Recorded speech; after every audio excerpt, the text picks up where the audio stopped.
আচ্ছা, মা কথাটার অর্থ কি শুধুই জন্ম দিলেই মা? আমাদের জন্ম না দিয়েও যারা আমাদের অন্ন সংস্থান করে চলে তারা কি মা নয়?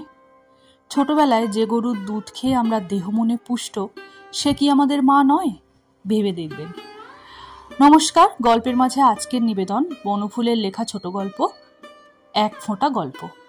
আজকের গল্পে কণ্ঠে আছেন শ্যামবাবুর চরিত্রে সৌভিক শীল এবং ডক্টরের চরিত্রে অর্জুন সামন্ত। চলুন শুরু করি।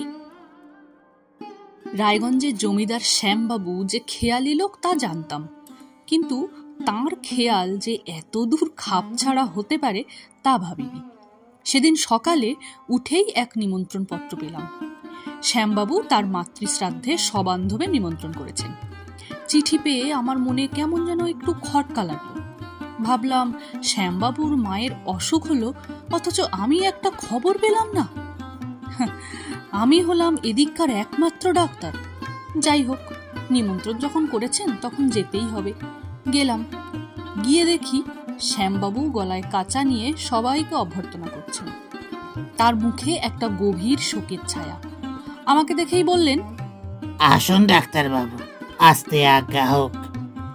দু চার কথার পর জিজ্ঞাসা করলাম, আপনার মায়ের হয়েছিল কি?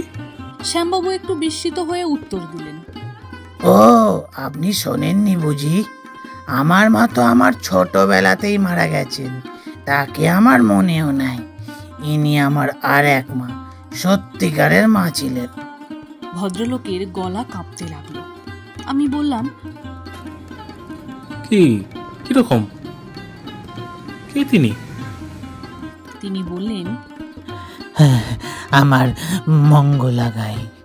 আমার মা কবে ছোটবেলায় মারা গেছেন মনেও নাই। সেই থেকেই গাইটি তো দুধ খাইয়ে আমায় এত বড় করেছেন। ওর দুধে আমার দেহ মন পুষ্ট।